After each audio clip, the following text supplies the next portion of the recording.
Halo Sobat Sipaling Chelsea, Assalamualaikum warahmatullahi wabarakatuh. Salam sehat selalu untuk teman-teman semua dimanapun berada. Dan selamat datang kembali di channel Ilham Sipaling Chelsea. Tim yang paling diremehkan di awal kompetisi, kemudian setelah lolos ke final, dianggap hanya beruntung. Itulah Chelsea, tim kesayangan kita.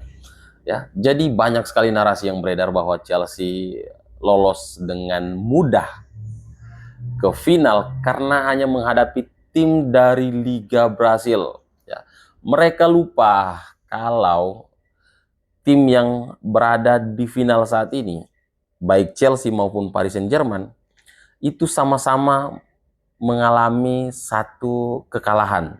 Dan kekalahan itu didapat dari tim Liga Brasil. Chelsea dikalahkan Flamengo di babak penyisian, Paris Saint-Germain dikalahkan Botafogo 0-1. Saya tidak tahu narasi ini berasal dari mana. Apakah dari penikmat sepak bola yang melihat atau menonton kompetisi ini sejak awal, atau hanya keluar dari mulut orang-orang yang tidak suka Chelsea lolos ke final. Oke? Tapi ya saya suka dengan narasi yang terbangun bahwa Chelsea hanya beruntung. Karena memang ya Chelsea ketika diremehkan itu akan bikin kejutan ya, ketika dipandang sebelah mata ya Chelsea kemungkinan akan keluar sebagai juara, dan itu sudah berapa kali diulang oleh Chelsea ya, ketika final Champions League menghadapi Bayern Munchen di Allianz Arena, tidak ada yang percaya bahwa Chelsea akan juara ya di kandang Bayern Munchen. Kemudian ketika Chelsea mengalahkan Manchester City di final Champions League 2021 yang membuat kita berada di kompetisi ini, tidak ada yang percaya bahwa Chelsea akan juara Champions League menghadapi Manchester City yang saat itu sedang on fire ya. Dan ya, mereka lupa kalau Chelsea itu berdiri bukan dari sejarah. Chelsea itu berawal dari ambisi untuk menjadi yang terbaik. Oke? Jangan lupakan itu. Ya, itu adalah DNA Chelsea. Berasal dari ambisi untuk menjadi yang terbaik.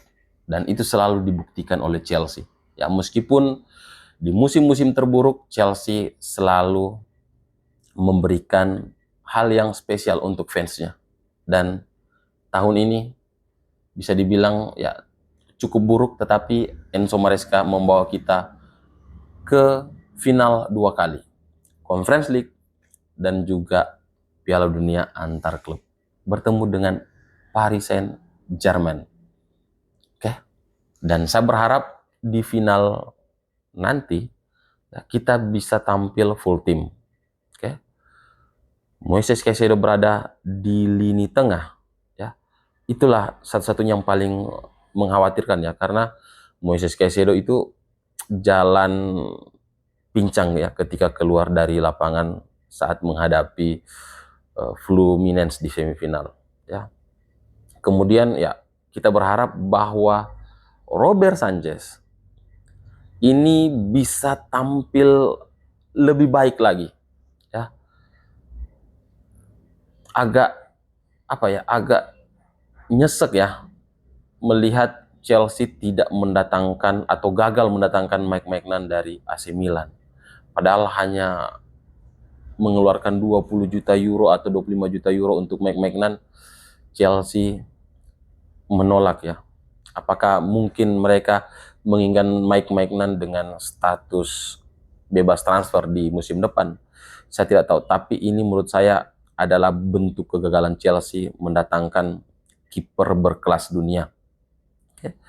Di laga menghadapi Fluminense, Robert Sanchez hampir saja kebobolan ya, ketika dia lambat untuk menutup ruang tembak. Beruntung ada Marco Kurela di situ ya. Tetapi ya saya lumayan percaya diri dengan lini serang kita, Joao Pedro. Saya sudah bilang di video saya sebelumnya bahwa pemain ini punya potensi, ada level yang bisa dibuka dari pemain ini. Oke, makanya saya sangat senang kalau Chelsea itu mendatangkan pemain yang sudah berkarir di Premier League ya banyak banyak pemain yang kita datangkan dari Premier League dan tampil cukup bagus, ya, terutama dari Brighton Math, ya, ada Moises Caicedo, kemudian Joao Pedro, Marco Kurela yang membawa kita tampil bagus di laga menghadapi Fluminense, ya. Satu-satunya Brighton Math, ya, yang mengecewakan adalah Robert Sanchez. Oke.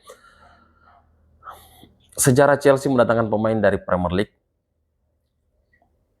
ya, jarang yang mengecewakan, ya, seperti Damien Duff, Joey Cool, Frank Lampard, ya, dan masih banyak lainnya, Gary Cahill, kemudian siapa, Ashley Cole, itu jarang mengecewakan, ya, jarang mengecewakan. Bahkan pemain muda pun jarang mengecewakan kalau kita belinya dari tim-tim Premier League, seperti saat itu kita mendatangkan Wright Phillips, ya. Jadi Joao Pedro menurut saya merupakan pembelian terbaik sejauh ini, ya, di era Todd Boehly, ya, selain Moises Caicedo dan juga Enzo Fernandez, ya, di bursa transfer musim panas ini. Ya, saya bahkan mengira bahwa pembelian terbaik kita adalah Liam Delap, dan saya berharap Liam Delap bisa tampil cemerlang, ya. Meskipun itu sudah mulai dia tunjukkan, ya. Tetapi Joao Pedro 2 laga, ya, 30 menit dan 60 menit dia bermain menghadapi Fluminense, ya, 60 menit, 30 menit ketika menghadapi Palmeiras. Saya menganggap bahwa ketika dia tampil baik di laga menghadapi Palmeiras itu karena, ya, pemain Palmeiras itu sudah sudah kelelahan, ya, sehingga ketika Joao Pedro masuk dengan adrenalin yang menggebu-gebu, ya, ingin memperlihatkan kualitasnya ketika debut bersama Chelsea, ya, saya rasa itu yang membuat dia tampil baik, ya. Dan saya tidak punya